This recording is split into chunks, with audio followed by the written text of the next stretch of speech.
એમાં બીજા તાસમાં આપણે જોયું હતું કે દ્રવ્યની વિવિધ અવસ્થાઓ રહેલી છે. એમાં 3 અવસ્થા જોઈ હતી દ્રવ્યની: ઘન, પ્રવાહી અને વાયુ. તો ઘન, પ્રવાહી અને વાયુના વિવિધ પ્રયોગો પણ જોયા હતા.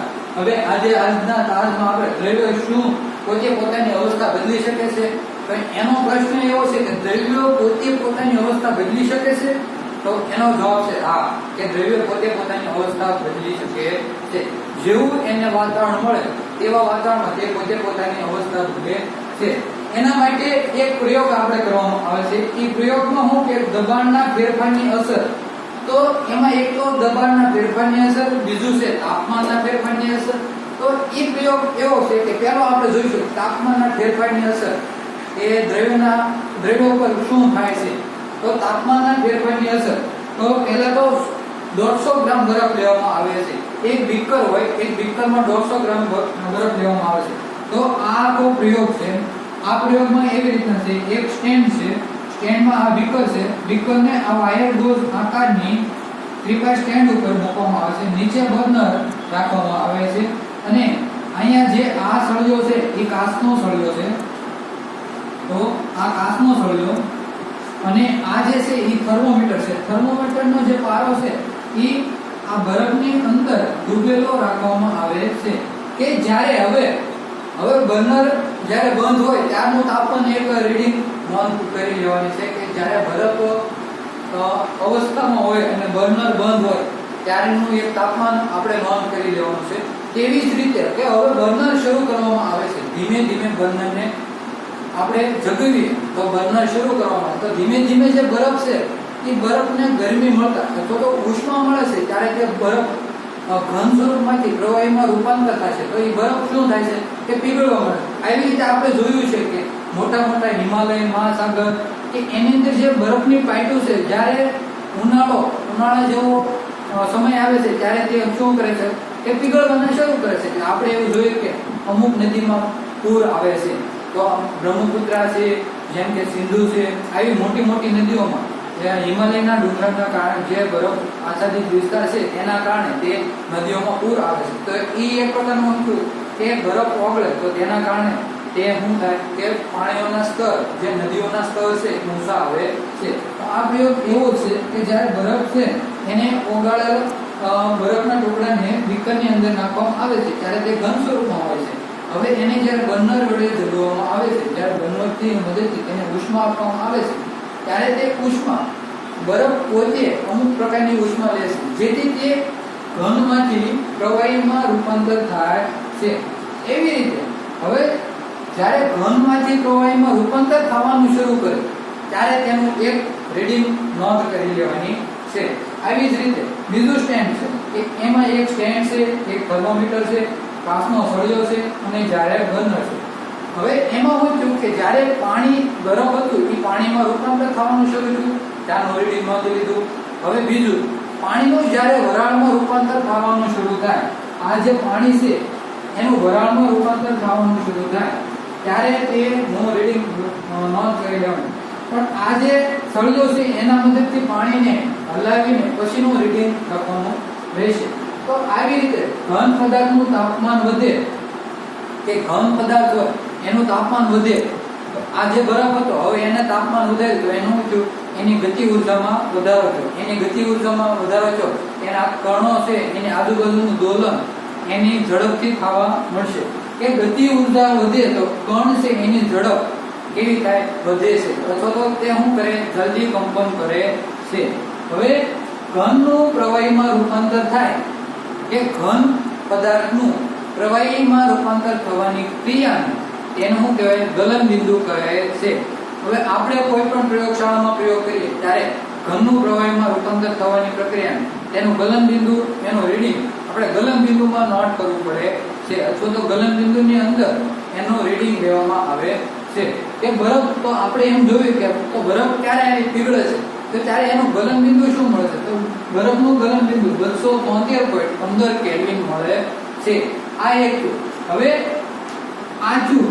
હવે જ્યારે પ્રવાહીમાંથી વરાળમાં રૂપાંતર થાય છે ત્યારે તેના કણો વ્યસ્ત રીતે ગતિ કરતા હોય છે. છે. આથી તેની ગતિ ઉર્જામાં શું થાય છે? વધારો થાય છે. અને વાયુ અવસ્થામાં જ્યારે સાવ રૂપાંતર થાય છે ત્યારે તેના ગતિના કણો છે સૌથી વધારે કંપન કરે છે, એટલે એમાં સૌથી વધારે ગતિ ઉર્જા રહેલી હોય છે. હવે પીગળવાની જ્યારે ક્રિયા શરૂ થાય છે, જ્યારે બરફ પીગળવાની ક્રિયા શરૂ થાય છે ત્યારે ઘનમાંથી હું છું પ્રવાહી છું, તો એનું શું કહેવાય? જે ઘનમાંથી પ્રવાહીમાં રૂપાંતર થવાની ક્રિયા થઈ એને ખાલી કહેવાય ગલન. હવે એ આખી ક્રિયાના આધારે જે રીડિંગ લેવામાં આવે એને શું કહેવાય? ગલન બિંદુ. હવે ગલન બિંદુ છું. હવે તાપમાન, આ બધું આપણે જોયું કે બરફ અમુક ટાઈમ એવો આવશે કે બરફ છે એ સંપૂર્ણ જ્યારે પીગળવાનું અમુક ટાઈમે એવી રીતના હોય કે જ્યારે તે પ્રવાહીમાં અમુક સપાટી એવી હોય કે જે પ્રવાહીમાં જ રહેતી હોય, પછી એને કરતાં વધારે તાપમાન આપવામાં આવે તો તે રૂપાંતર થાય છે. બરફને પણ એવી રીતના હોય કે અમુક પ્રકારની ઉર્જા કરતાં વધારે ઉષ્મા આપવામાં આવે તો તે બરફનું પ્રવાહીમાં રૂપાંતર થાય છે, પ્રવાહીનું વાયુમાં રૂપાંતર થાય છે. પણ બરફને અમુક ફિક્સ એવી ઉષ્મા આપવામાં આવે કે ત્યાં સુધી તો એ એમનામાં જ રહે, પ્રવાહી હોય તો પ્રવાહીમાં જ રહે. તો હવે આપણે પ્રવાહીમાં જોયું કે સ્વાભાવિક છે એની કરતાં વધારે એને ઉષ્મા આપવામાં આવે તો પ્રવાહીનું વાયુમાં, પણ જે ઉષ્મા આપણને એને અનુકૂળ હોય એટલી જ આપવામાં આવે તો એ ઉષ્મા શું કહે? ગુપ્ત ઉષ્મા કહે છે. કે એના તાપમાનમાં કોઈ પણ પ્રકારનો ફેરફાર ન થાય તો એ બીકર છે અમુક પ્રકારની ઉષ્મા શોષી લે છે. તો એ કેવી થાય? ગુપ્ત ઉષ્મા, કે બરફ પણ અમુક પ્રકારની ઉષ્મા મેળવી લે છે. હવે આ વ્યાખ્યા એવી રીતના છે: એક વાતાવરણ દબાણ 1 કિલોગ્રામ ઘન પદાર્થને 1 વાતાવરણ દબાણે 1 કિલોગ્રામ ઘન પદાર્થને પ્રવાહી અવસ્થામાં રૂપાંતર થવાની ક્રિયાને ગલનગુપ્ત ઉષ્મા કહે છે. કે કોઈ પણ ઘન પદાર્થ છે એનું પ્રવાહી પદાર્થમાં રૂપાંતર થવાની ક્રિયાને એની શું કહેવાય? ગલનગુપ્ત ઉષ્મા કહે છે. તો હવે આપણે એ જોયું કે ગલનગુપ્ત ઉષ્મા કે હવે પ્રવાહીનું વાયુમાં રૂપાંતર થયું તો પ્રવાહીનું શું થયું? વાયુ, એટલે શું કહેવાય? વરાળ. આ જે રૂપાંતર થવાની ક્રિયા થઈ તો હું આપણને ઉત્કલન બિંદુ મળ્યું છે. આ ઉત્કલન બિંદુ છે એનું પણ એક રીડિંગ આપણે નોંધ કરી લીધી કે પાણીનું ઉત્કલન બિંદુ કેટલું હોય? તો પાણીનું ઉત્કલન બિંદુ 373 કેલ્વિન અથવા તો 100°C. હવે આ જે 100°C છે એને કેલ્વિનમાં કન્વર્ટ કરવા માટે 273 કેલ્વિન 273°C વત્તા 100 ડિગ્રી બરાબર 273 વત્તા 100 એટલે શું? 273 કેલ્વિન. તો આ એનો નિયમ છે કે 273 તો એનું ઉત્કલન બિંદુ જ્યારે હોય છે જ્યારે 100°C એનો ઉમેરવામાં આવે તો કેલ્વિનમાં કેટલું મળે છે? 373 કેલ્વિન મળે. તો પાણીનું ઉત્કલન બિંદુ કેટલું છે? 373 કેલ્વિન. જ્યારે એને સેલ્સિયસમાં માપવામાં આવે છે તો તે કેટલું હોય? સેલ્સિયસમાં 100°C અથવા તો 100°C.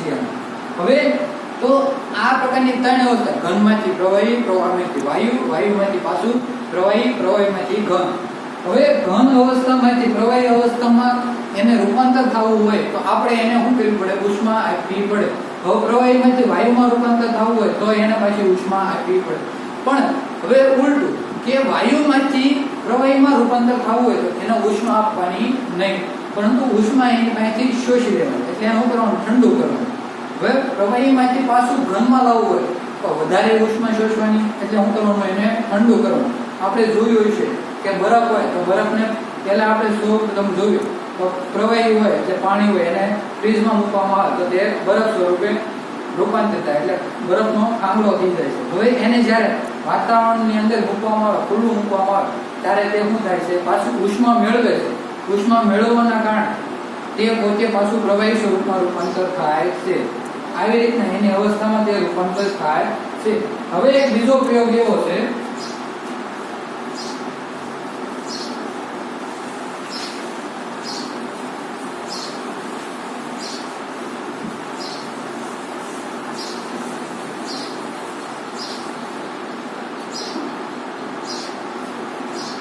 કે આ રીતનું એક ખાસ કરી લેવાનું ટીપાઈ સ્ટેન્ડ વાયર ગોળ આકારનું ટીપાઈ સ્ટેન્ડ ઉપર રાખવામાં આવે છે.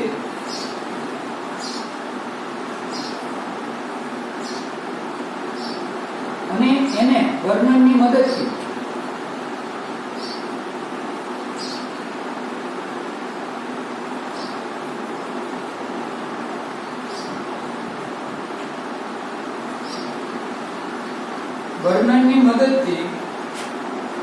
ગરમ કરવામાં આવે છે. ઉપર રૂનું કુંભળું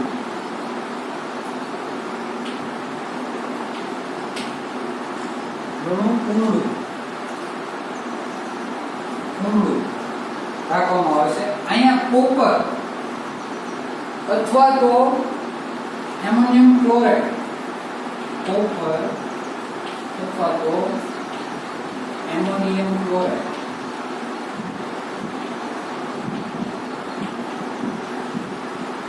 ઘન સ્વરૂપમાં રાખવામાં આવે છે. હવે જ્યારે આ કોપર આપણે જોયું છે કથા હોય, કારણ કે કથા હોય ત્યાં આપણે કોપરની આવી ગોળીઓ લાવી છે, કોપરની પટ્ટી. હવે એને આપણે જ્યારે પ્રગટાવી ત્યારે કોપર છે સળગે છે. હવે કોપરને ગરમ કરવામાં આવે તો આ જે કોપર છે ઘન સ્વરૂપમાં રહેલું હોય છે. હવે એને સીધું ગરમ કરવામાં આવે તો સીધું શું થાય કે વાયુ સ્વરૂપમાં રૂપાંતર, ઘનમાંથી પ્રવાહીમાં રૂપાંતર થતું નથી પણ ઘનમાંથી તે શું વાયુમાં રૂપાંતર થાય.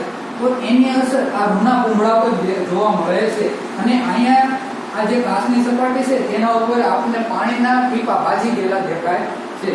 આ શું થયું કે ઘનમાંથી સીધું શું થયું વાયુમાં રૂપાંતર થયું. તો ઘનમાંથી વાયુમાં રૂપાંતર થવાની ક્રિયાને ઉર્ધ્વપાતન કહે છે. કે ઘન અવસ્થામાંથી વાયુ અવસ્થામાં કોઈ પણ પદાર્થની રૂપાંતર થવાની ક્રિયાને ઉર્ધ્વપાતન કહે છે.